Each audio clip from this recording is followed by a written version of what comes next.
This is Travis Wayne Goodsell. Yesterday I did a video about how church members are abusive, and as a result they're projecting their abuse.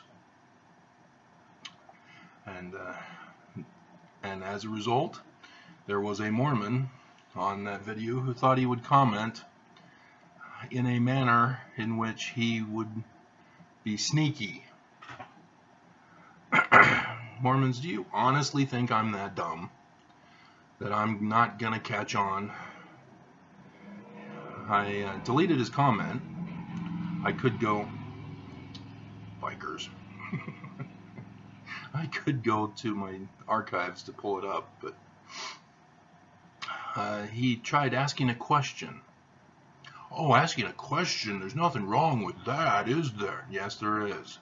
If the design of the question reveals the intention. In his question, he says, "Why do you drink so much Mountain Dew?" And there's more to it, but we'll stop and focus on that. First, he was new to my videos, and he decided to comment on this one video, not understanding the full context of my whole videos. I'm around 500. I don't know the exact number, but I mean, I could find out now, I guess. But he was trying to insult me. The standards of the church are still that Mountain Dew is unacceptable to God. Did you guys know that? Yeah. Despite the church coming out and saying caffeine is not in the word of wisdom, therefore there's nothing against drinking caffeinated drinks other than coffee. However, there are still those Mormons who refuse to let it go. And BYU still will not sell caffeinated drinks, soda pops. And so this guy was first, "Why do you drink so much Mountain Dew?" That was an attempt to try to shame me. He missed the shame video, I guess. But yeah, he thought he would be a smart aleck. Oh, I'm almost up to 600 videos. 581 videos so far. Okay. Shame Cat is ashamed of you. Okay. And so then the next part of his sentence is, "And why do you chew so much gum?" Or why are you chewing so much gum? There's his insult. Because if he was paying attention to my videos, he would know I'm not chewing gum. He's making fun. He's mocking me and my presentation. That's an attempt to silence me. That's a bullying tactic.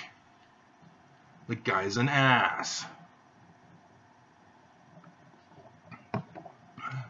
And so yes, I deleted his comment. I probably should have banned him, because that's just going to open him up for another attack, which will project more about who he is as a person. And so yes, he's an ass. Now if you're going to ask questions, you have to be respectful. You can still be respectful and yet still destroy the other person's belief system. I've done that with farms. John Tvetnes gave a Book of Abraham symposium or lecture at BYU, and this was after he had confessed on the phone with me that Joseph Smith was wrong in his translations. Remember, I was going around trying to find out if there was any more church source information about Joseph Smith and his translations. Little did I know that the church wanted to cover it all up. And so Farms is doing a lecture series trying to distract with the truth by pointing out irrelevant, unconnected information. And so I sit through his whole lecture respectfully, and then at the end of the lecture, you know, it was about how other documents support the Book of Abraham. And of course, all distractions. And so I then raise my hand at the end of the lecture where he's asking for questions, and I ask, Joseph Smith's King Follett Discourse translation of Genesis chapter 1 verse 1 seems to support the Book of Abraham. Harmless. Yet he and I both know that I'm putting him on the spot, because he's already confessed that Joseph Smith is wrong. And so I'm asking the question. Even the lady who sat next to me, thinking that she might get somewhere with me, but who after this comment showed up to the next lecture of John Gee's with some other guy. She said it was a good question. And so John Gee then chuckles, "You're probably referring to the King Follett Discourse with Joseph Smith." So are you saying that Joseph Smith is wrong? And I don't think I said it that way. I think I just said, was Joseph Smith wrong in his translation? Because he wasn't answering. And he immediately responded with, "I never said that." You see what I mean from that video that I talked to you about? When you confront a person who are attacking you, or in this case attacking Joseph Smith, all you have to do is push them, and you can expose their hypocrisy. You can expose them as the fraud that they are. That was easy. He made it way too easy. And so when some guy tried to lean over and Hebrew-splain to me, I just gave him a dirty look and said, "I know what I was asking." And he was like, yeah.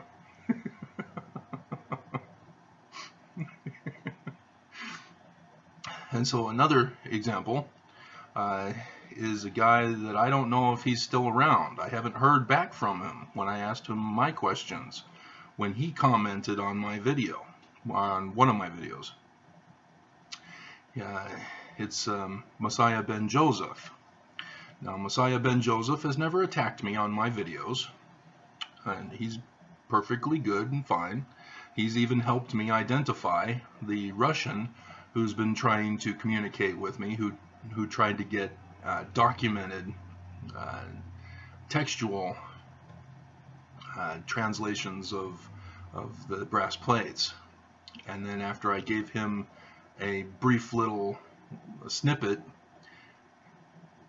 the Russian's gone.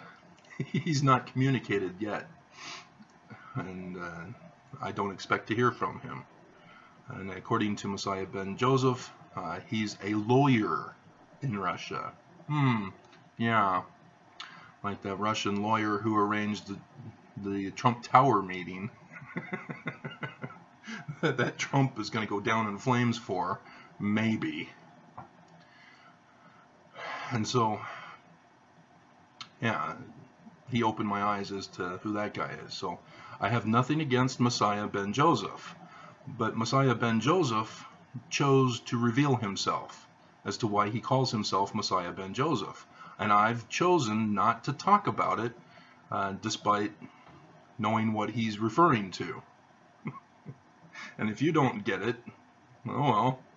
But he told the story about how he had seen Jesus in the Salt Lake Temple in one of the spires, an upper room of the spires. And there Jesus revealed himself and gave him the keys, and and made him a prophet. And then Messiah went and talked to the church, and he says that, which prophet was it? It's one of the dead ones that died in 2015, I believe. Perry? No. Not was it L. Tom Perry? I can't remember. But he said that that prophet came out to see him, and that the church assigned a number for him, a file, I guess, and that the particular prophet who came to see him said, well, God chooses, not us, and left it at that. And so Messiah has his own channel and does a radio program too, I guess, if I understand correctly. And so, despite his showing respect, he opened himself up for questions, because yes, when you declare yourself as a prophet of the LDS Church and you call yourself the Messiah, there's some initial questions. You have to prove yourself now. If you're not familiar with Jewish testing, yeah, you've got to prove yourself.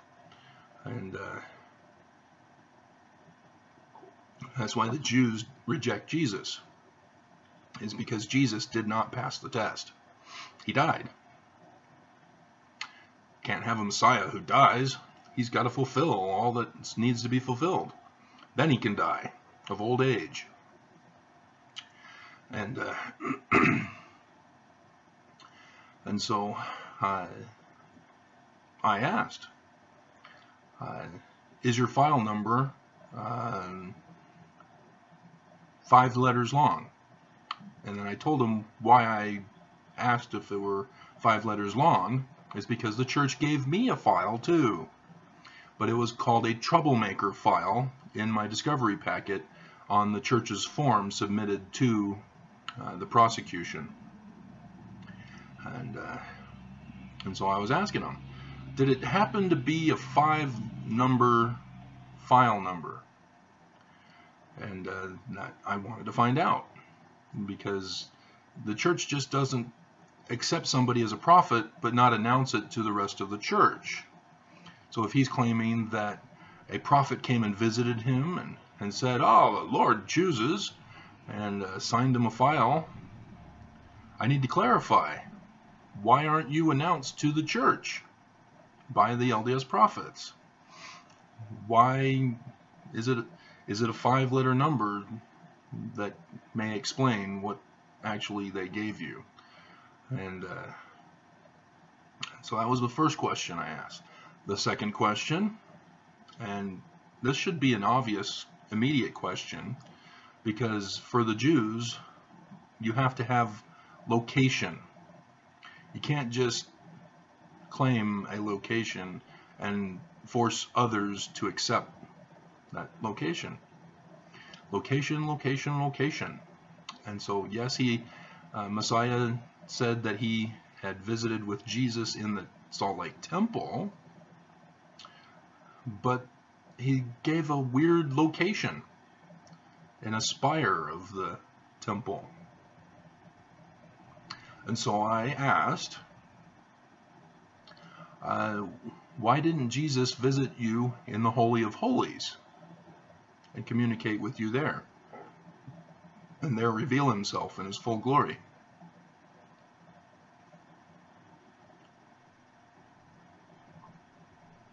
Simple question. What do you think the Holy of Holies is supposed to be for? You know, the house of the Lord, yes, it's the house of the Lord, but he communicates with men on earth in the Holy of Holies, according to the Scripture. That's the whole purpose for the Holy of Holies. You pass through the veil, enter into the presence of God in the Holy of Holies. That's why the Salt Lake Temple Holy of Holies is in the celestial room. You've passed through the veil, Now you're entering into the celestial kingdom representation where the Holy of Holies is. And there's a plant that covers that door so that people just can't go walking in.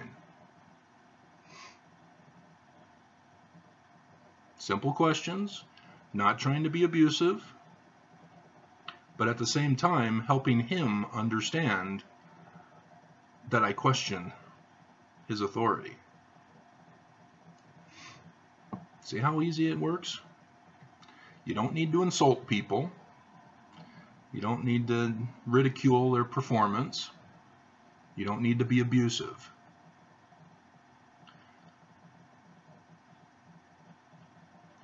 And so yes, Mormons, I will be deleting you guys. I can't delete your thumbs down. But your thumbs down reveal your fault, not mine. Ad populum does not determine whether my information is correct or not. You can have an infinite number of thumbs down, but that still doesn't disprove my information as false, or as disprove as correct. Prove my information as false. That's an ad populum fallacy. You got to use sound argument. So today I still have token charity is not charity, to reveal that the church's 0.1% is just a token amount that they're giving to charity, and a token is insufficient. It doesn't count. And the widow's mite story is a perfect illustration of that. See, the Pharisees make a display. Oh, look at us. We went to Hurricane Michael and we gave a truckload of food and supplies. Aren't we heroes? All these great people here in the state who are helping out and doing all the work, and I come and give a speech. You are aware of what the prophets have been doing with the hurricanes, haven't you? Except for Puerto Rico. And so, yeah, they're following to the T the Pharisees' example in the widow's mite story that Jesus was trying to talk about. And then another video, prophets are hated by critics, not because they're calling repentance, but because the prophets need to be repenting. And so that's another video idea. But there's all sorts of other videos that I haven't gotten to. I could still do a video of the Zoramites from the Book of Mormon, or from King Noah, and show how the church is acting and behaving exactly like the rich Zoramites and King Noah. I've already done it with the Great and Abominable Church, and that has been doing fairly well, except for YouTube is having trouble with their views. Every different source you go to is a different view count, and so it's unclear as to which one they're wanting to refer to. So let us see what it says. Okay, 191. That's still wrong. Unless they can take away views. Yeah, see here on the actual video, it's 220 now. So YouTube's still got problems, and they're not fixing them anytime soon. Alright, so yeah, beautiful day in the neighborhood. Tomorrow night is the supermoon at 7:42, is the official fullest numinous status. When is moon rise for Wednesday,